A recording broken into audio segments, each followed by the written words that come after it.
Hey, how you doing? Blessed. Rob, can you take us through where you are in the concussion protocol? Have you seen the neurologist today? Are you cleared to play Saturday, and do you expect to? Yeah, I don't know what coaches told you guys. My job isn't to give you updates on that stuff, so I'm not going to, but following their lead, following their protocol, and, hopefully I can get out there and play. Obviously, you've been out there, and does it seem like you've suffered any concussion-like symptoms? How are you feeling? No, I feel good, just trying to take care of everything and be, as cautious as possible. It's not about anything but my family and them caring for me and my well-being. So I know my teammates, care about me and have been asking about me every single day. But, like I said, I'll just follow the protocol and see what happens.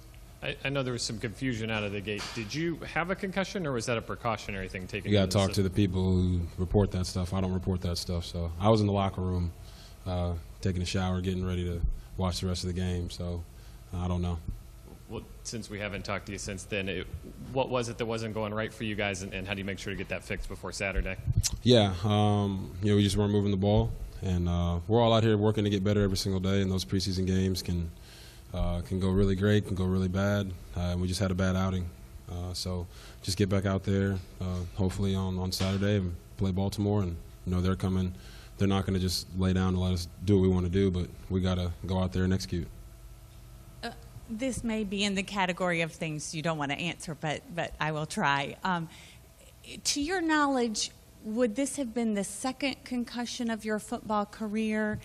And assuming you get the green light to play, are you personally comfortable, with your long-term health in mind, comfortable going ahead and playing Saturday? Yeah, I think that's why we're being cautious, and I'm being cautious and going to see all the doctors and taking 1,000 tests because it's about, my family and long-term health. So that would have been my third. So I had one in college, one my rookie year. But like I said, just be as cautious as possible, and hopefully I get a chance to go out and play the game that I love. Rob, a lot of people have made a big deal of the fact that the first-team offense hasn't gotten into the end zone in, I think, 5 or 6 exhibition games. How important is it for you guys to go out there and get that done against the Ravens to give the group some confidence, momentum going into the season? Yeah, we want to go score points, and I think the first game we didn't get a lot of action, but we moved the ball. Second game we didn't move the ball, and that's never a good thing. So we just got to go out, execute our plays. I don't know how long we're going to play. That's up to coach. And from that point on, just every time we get an opportunity, we're trying to score points. Robert, going back to the game, was it that last hit that gave you that concussion, or was that a cumulative thing, do you think? Yeah, I have no idea. I just know I was in some pain, and trainers came out, and that was it. And then from looking at that night, obviously we can see the issues up front. From your perspective, what are some things that maybe you could have done to offset some of whatever issues you were facing up front? Yeah, we all look at the film, and we don't look at it and say, hey, it's this guy's fault, that guy's fault. We don't point the finger or point the blame. You watch the film and you assess yourself, and you say, what can I do to make sure that this doesn't happen anymore? And we've all done that. I talked to all the guys. I've done it myself, and we'll get better and make sure that stuff doesn't happen. Because of, I guess, the concussion, because of other things, we haven't been able to talk to you in a while. Is there concern when you hear these stories and your voice isn't in them, and do you lobby at all to set the record straight, to come out and talk to us? And where do you stand on, I guess, the amount you're able to give your input into this process? Yeah, there's nothing I can say that's going to change anything, but I don't really pay attention to the stories. I don't know what's out there, so don't tell me. But I don't know what's out there because I'm focused on football, and I don't want to have to check the news every day and see a new story and say, well, maybe I should say something about that or something about this. It's not going to change anything. So I just focus on what I can control and move forward from there. About what's going on. What questions do you want to be answered the next time you step on the field?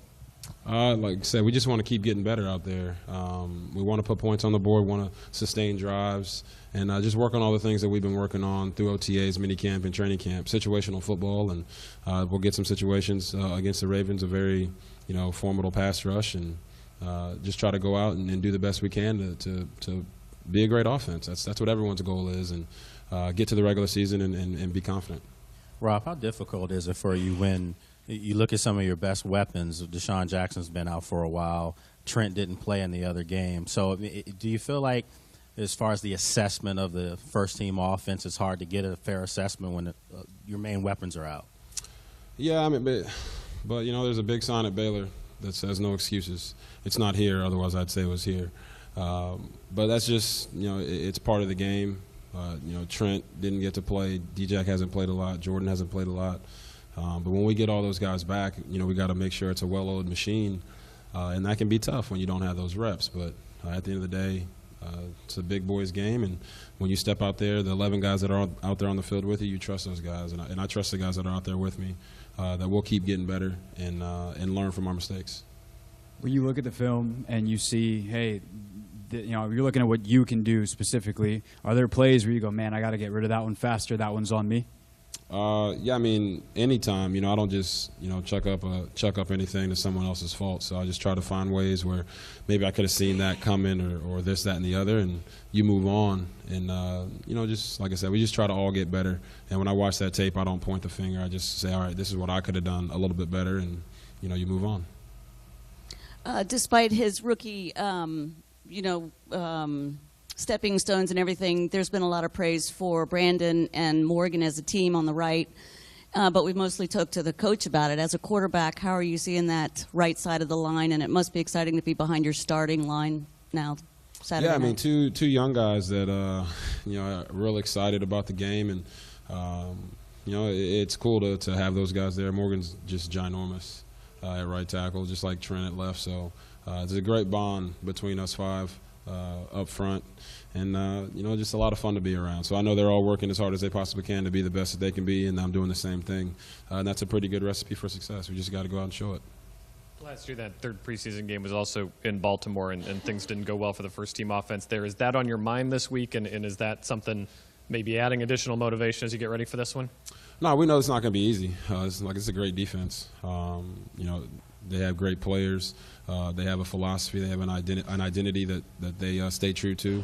And, you know, I respect those guys a lot. So we just got to go out, do the best that we can, make sure that we execute our plays, and let everything else take care of itself. Robert, Ravens pass rush will be a great test for you all this weekend, but the schedule's not doing any favors in that regard either when the regular season hits. Is there any communication, even though individually you're all looking at stuff on the tape, just between you and the line about some pretty mammoth tests ahead of you, what you're facing? No, I mean, if you step out on the field and you feel like, you know, this is a daunting task to go against this pass rush, then you shouldn't be stepping out there on the field. So, you know, we approach it just like we do every single week. We see what blitzes they bring, what fronts they play, and, you know, make sure that guys know, like, you're going to have to block. You know, Elvis Dumerville, Terrell Suggs, Courtney Upshaw, all these guys on the outside and the guys on the interior. So it's not anything. Just like when you face J.J. Watt in practice, you got to block the guy. There's going to be great players on every single team. You just got to find a way to win. You've lost 5 teammates to injuries for the season in the last couple of weeks. When stuff like that happens, does that make it harder? I know you guys kind of have to try to put it out of your mind every day. Is it harder to do in circumstances like this when guys are going down left and right? Yeah, I mean, it's tough. And you got to be human. You know, you can be human for a second and realize that it's just different without some of your guys out there, Niles and Silas and Logan, and then you get Hayward and Gillette that go down. It's different out there because they have a personality that they bring to the team, and they bring something other than just football related. But for the football people who just want to know about that, yeah, they're great players. And it is tough. But like I said, once again, no excuses. We'll have guys step up, and we'll be ready. One of the guys who has a chance to step up now is Jamison Crowder, who hasn't had a chance to play in a game, but you've seen him obviously in practice. What does he allow a quarterback to do? What have you seen from him? Yeah, I mean, he's done really well. He separates. You know, he's got a natural feel for holes in a defense and just knows how to get open. And that's what you want. Every receiver, you want to say, man, that guy just knows how to get open. So it'll be interesting to see what he does out there on the field. I look forward to it. You took a lot of hits last week. I think 6 hits you took. Was there ever any concern about going back in the game because of the number of hits you took? Was there any discussion with the coaching staff that may not be the best thing to take that kind of beating in a preseason game? I mean, that's the coach's decision. As we like to say, I just work here, man, and just want to go out there and every opportunity that I get, just try to execute the plays like they need to be executed. Make a play when I have an opportunity and let the coaches do the rest of that. Thanks, Robert. Thank you, guys.